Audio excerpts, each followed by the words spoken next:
Hello everyone, welcome to library academy. इस वीडियो में हम लोग यूजीसी नेट दिसंबर 2025 के बारे में डिस्कस करेंगे। इसमें हम लोग देखेंगे कि क्वालिफिकेशन क्या है, क्या इंपॉर्टेंट डेट है, कितने फीस लग रही है, कैसे आप अप्लाई कर सकते हैं और यूजीसी नेट क्वालिफाई करने के आपको क्या क्या फ़ायदे हो सकते हैं। तो चलिए हम लोग शुरू करते हैं। अगर आप हमारे चैनल पर नए हैं तो लाइब्रेरी एकेडमी यूट्यूब चैनल को सब्सक्राइब कर लीजिएगा, बेल आइकन को प्रेस कर दीजिएगा ताकि आने वाले सभी वीडियो का नोटिफिकेशन मिल सके। और अगर आप लाइब्रेरियन इंफॉर्मेशन साइंस के फील्ड से हैं तो यूजीसी नेट के लिए हम लोग पढ़ाते हैं, आपको लाइव क्लासेस होता है और यूट्यूब पे भी बहुत सारे लेक्चर पड़े हुए हैं। आप उसको देखकर आप पढ़ सकते हैं और अपना प्रिपरेशन कर सकते हैं। तो आइए हम लोग सीधे बात करते हैं मेन मुद्दा पे, यूजीसी नेट दिसंबर 2025।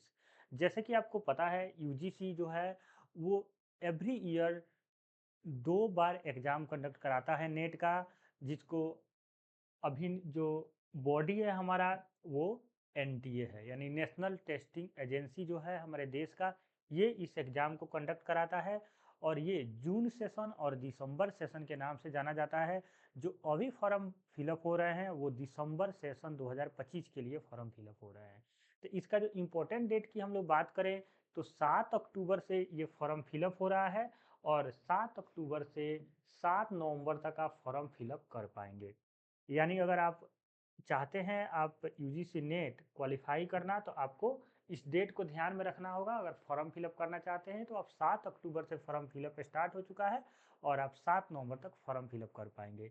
और आप ट्रांजैक्शन जो है यानी कि आप फ़ी पेमेंट 7 नवंबर को 11:50 पर, उसके पहले आपको फ़ी पेमेंट करना होगा। UPI, net banking, credit card ये सब का यूज कर सकते हैं। फीस कितना लगेगा आपको? अगर आप जर्नल और अनरिजर्व कैटेगरी से हैं तो 1150 रुपया लगेगा। अगर आप जर्नल, ईडब्ल्यूएस और ओबीसी एनसीएल से हैं तो आपको, मतलब जर्नल में ईडब्ल्यूएस हो तो, जर्नल है तो आपको 1150 देना है, लेकिन जर्नल में ईडब्ल्यूएस कैटेगरी से आप बिलोंग करते हैं या ओबीसी एनसीएल कैटेगरी से बिलोंग करते हैं तो आपको 600 रुपया पेड करना होगा। इसके अलावा अगर आप एससी से हैं, एसटी कैटेगरी से हैं या आप पर्सन विथ डिसेबिलिटी यानी पीडब्ल्यूडी और पर्सन विथ बेंचमार्क डिसेबिलिटी यानी पीडब्ल्यूबीडी से हैं तो आपको, या थर्ड जेंडर है तो आपको 325 रुपया आपको पेमेंट करना होगा। और इस पे अलग से जो जीएसटी है वो अलग से आपको लगेगा। तो ये है हमारा पेमेंट का, जो कितना फीस लग रहा है, क्या डेट है। उसके बाद हम लोग बात करते हैं डेट ऑफ एग्जामिनेशन का। इन्होंने टू बी इन्होंने बताया है कि हम बाद में इनिशिएटेड लेटर यानी बाद में ये आपको बताएंगे अपने एनटीए के वेबसाइट पे। और एग्ज़ाम का इन्होंने बोला है कि 180 मिनट, जो पहले भी 3 आवर का एग्ज़ाम होता था वहीं आपका एग्ज़ाम का शेड्यूल रहेगा। इसमें कोई चेंज नहीं किया गया है और आपको एग्ज़ाम सेंटर वगैरह आपको एडमिट कार्ड में दिया जाएगा। और आपको वेबसाइट पे विजिट करके आपको अप्लाई करना है nta.ac.in, इस पे आप विजिट कर सकते हैं। इसके अलावा ugcnet.nic.in, इस वेबसाइट पे आप विजिट करके फॉर्म फिलअप कर सकते हैं। इसके बाद हम लोग बात करें, जो मैंने बताया था आपको, आप यूजीसी नेट क्वालिफाई कर जाते हैं तो आपको क्या बेनिफिट मिलेगा। देखिए इसमें 3 कैटेगरी है। पहले 2 कैटेगरी होता था, एक यूजीसी नेट और एक जीआरएफ का। अब इसमें 3 कैटेगरी है। पहला है एक कैटेगरी 1 जिसमें award of JRF and appointment as a assistant professor. तो इसके लिए आपको, अगर इसको आप क्वालिफाई करते हैं तो आप असिस्टेंट प्रोफेसर के लिए एलिजिबल होंगे। इसके अलावा पीएचडी एडमिशन के लिए भी आप एलिजिबल होंगे।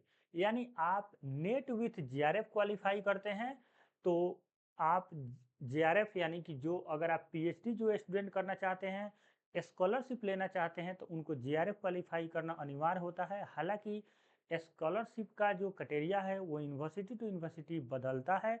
बहुत से ऐसे यूनिवर्सिटी हैं जो जीआरएफ के आधार पर उनको जो स्कॉलरशिप है वो प्रोवाइड करती है। लगभग ये 42 to 43,000 पर मंथ होता है अगर आप पीएचडी में एडमिशन लेते हैं तो विथ जेआरएफ। अगर आप जेआरएफ क्वालिफाई कर जाते हैं तो उसके बाद की मैं बात कर रहा हूँ। लेकिन बहुत सारे ऐसे यूनिवर्सिटी होती है जो जेआरएफ नहीं क्वालिफाई होने के बावजूद भी अगर आप वहाँ पे एडमिशन लेते हैं तो अपने कंटीजेंसी फंड से आपको स्कॉलरशिप प्रोवाइड करती है। वो स्कॉलरशिप आपको 25 से 30-35 वो यूनिवर्सिटी का अपना फंड के अकॉर्डिंग वो प्रोवाइड करती है। तो ऐसा नहीं है कि सिर्फ जो जेआरएफ करते हैं उन्हीं को स्कॉलरशिप मिलती है। बहुत सारे ऐसे केस देखे गए हैं जहाँ पे यूनिवर्सिटी अपने स्टूडेंट के लिए पीएचडी जो कर रहे हैं उनके लिए अलग से स्कॉलरशिप प्रोवाइड करती है। तो अगर आप जेआरएफ करते हैं तो ये सबसे बेस्ट होता है, क्योंकि यहाँ पे जेआरएफ भी आपको पैसे मिल जाएंगे, फिर असिस्टेंट प्रोफेसर के लिए भी एलिजिबल हो जाएंगे, आप पीएचडी में एडमिशन के लिए तो एलिजिबल हो ही जाएंगे। कैटेगरी 2 की बात करें तो यहाँ पे असिस्टेंट प्रोफेसर और एडमिशन टू पीएचडी के लिए आप एलिजिबल हो जाएंगे। तो यहाँ पे आपको जेआरएफ का जो कंडीशन है वो यहाँ पे नहीं मिलेगा, बाकी आपको असिस्टेंट प्रोफेसर और पीएचडी में एडमिशन हो जाएगा। कैटेगरी 3 है जिसमें आपको सिर्फ पीएचडी एडमिशन के लिए बात होता है, और यहाँ पे आपको ना जेआरएफ मिलेगा, ना ही आप असिस्टेंट प्रोफेसर के लिए एलिजिबल रहेंगे, सिर्फ आप पीएचडी एडमिशन के लिए एलिजिबल रहेंगे। एक बात का ध्यान रखेंगे, जो लाइब्रेरियन इंफॉर्मेशन साइंस की अगर हम लोग बात करें, यहाँ पे जो यूनिवर्सिटी लेवल पे लेवल 10 पे पोस्ट जो आती है असिस्टेंट लाइब्रेरियन की, जो हम लोग बात करते हैं असिस्टेंट लाइब्रेरियन की, इसमें आपको लेवल 10 का ज़्यादातर लाइब्रेरियन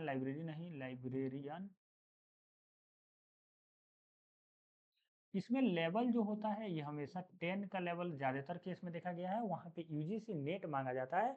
तो आप कैटेगरी 1 पे अगर पास करते हैं तो आप इस पोस्ट के लिए एलिजिबल होंगे, और कैटेगरी 2 में भी पास करेंगे तो आप इस पोस्ट के लिए एलिजिबल होंगे। लेकिन कैटेगरी 3 में अगर आप पास होते हैं तो आप असिस्टेंट लाइब्रेरियन के फॉर्म फिलअप नहीं कर पाएंगे।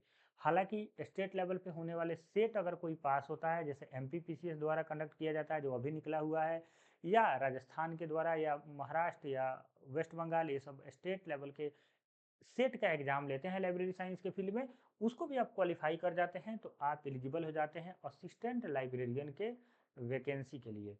तो आपको पास होना, अगर आप पीएचडी में इंटरेस्टेड हैं, पीएचडी करना चाहते हैं, तो आप कैटेगरी 1 आपको निकालना चाहिए।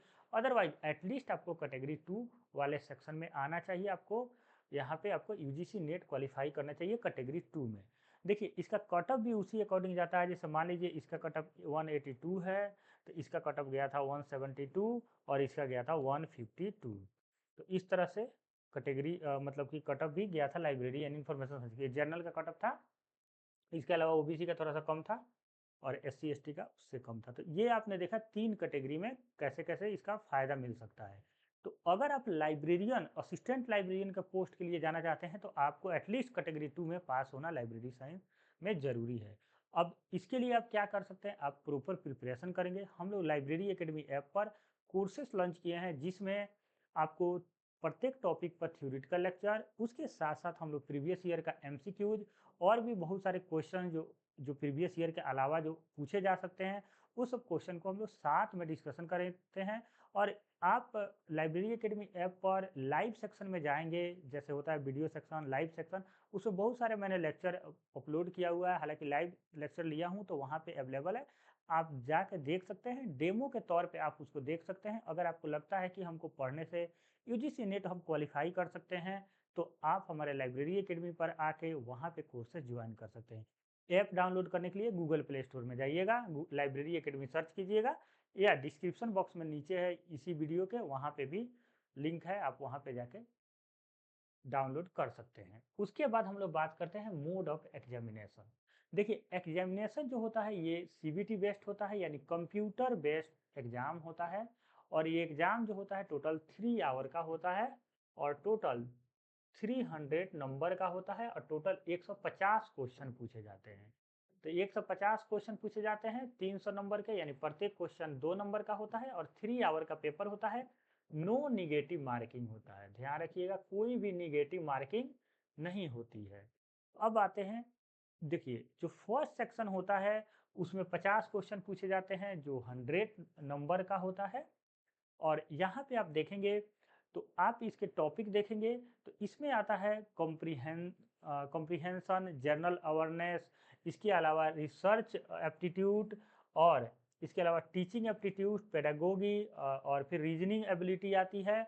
और अगर हम लोग मोटा मोटी बात करेंगे यहाँ पे कि कौन कौन से सब्जेक्ट सबसे इम्पोर्टेंट है, तो सभी चीज़ पढ़ना, जैसे जनरल अवेयरनेस वगैरह पढ़ना बहुत मुश्किल होता है क्योंकि बहुत लंबा सिलेबस है, तो आप उतना नहीं पढ़ेंगे। जनरल अवेयरनेस में अगर कोई पढ़ना होगा तो आप इन्वायरमेंट पढ़ सकते हैं। इन्वायरमेंट टॉपिक जो है वो पढ़ लीजिएगा। दूसरा टॉपिक है जो DI, डेटा इंटरप्रिटेशन, ये आपका एप्टीट्यूड का टॉपिक है, यानी कि ये मैथमेटिक्स का टॉपिक है। और दूसरा है एप्टीट्यूड, और ये है रीजनिंग। रीजनिंग आपको पढ़ना होता है। उसके बाद ये फर्स्ट सेक्शन की बात कर रहे हैं जहाँ से 50 क्वेश्चन पूछे जाएंगे 100 नंबर के। उसके बाद आप टीचिंग एप्टीट्यूड पढ़ सकते हैं। टीचिंग एप्टीट्यूड, ठीक है। उसके बाद आप जो रिसर्च मेथोडोलॉजी होता है,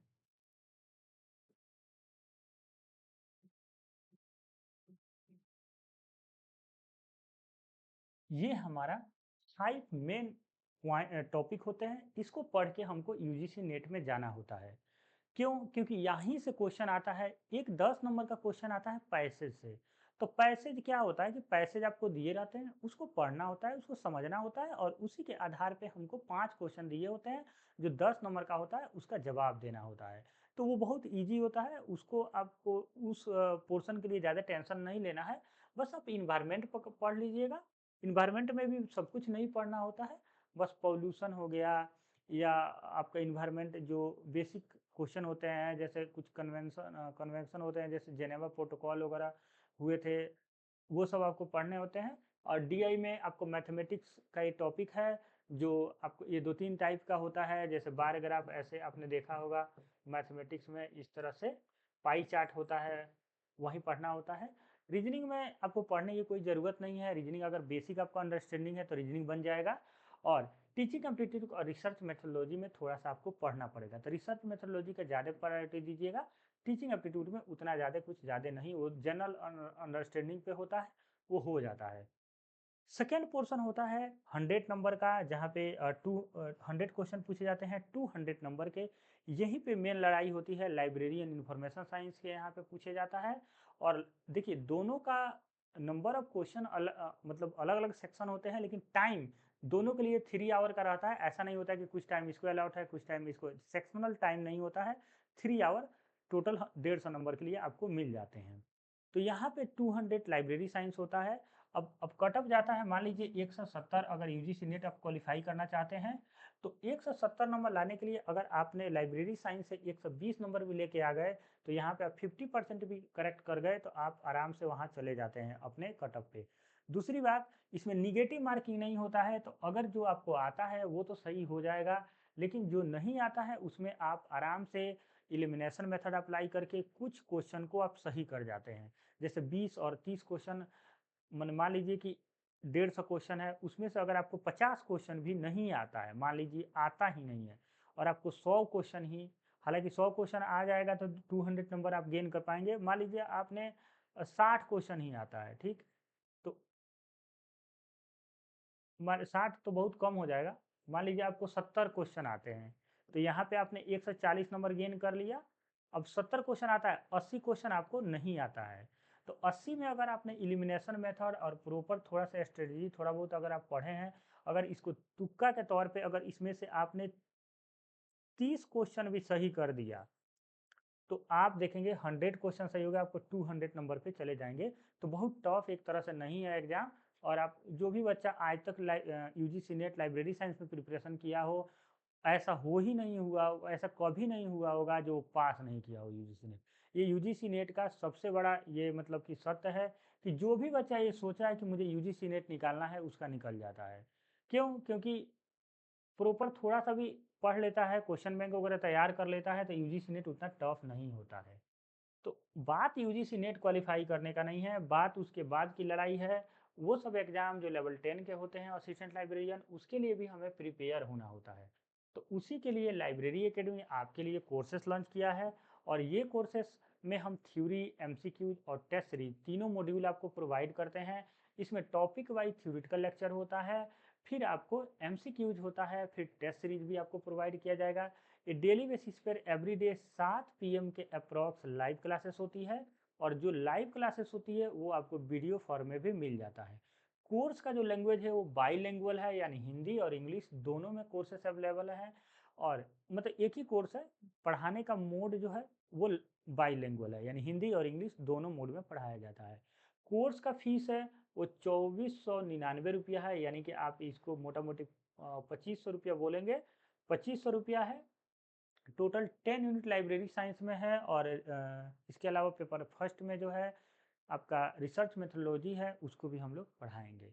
और डिस्काउंटेड है, शुरू के जो 200 स्टूडेंट होंगे वो डिस्काउंटेड में रहेंगे। फिर ये अपना जो इसका फ़ी है 3500 रुपया, ये आपका उसके बाद ये 3500 रुपया हो जाएगा। ठीक है। और इसमें 100% की सिलेक्शन की गारंटी है। अगर आप यूजीसी नेट के कोर्स ज्वाइन करते हैं और हमारे गाइडेंस में रहते हैं तो आप यूजीसी नेट 100% निकाल लेंगे। तो यही था समरी। आपको अगर कोई डाउट है इसके अलावा तो आप कमेंट बॉक्स में कमेंट कर सकते हैं। वीडियो देखने के लिए बहुत बहुत धन्यवाद। बने रहिए लाइब्रेरी एकेडमी के साथ, अपना प्रिपरेशन करते रहिए। Thank you for watching.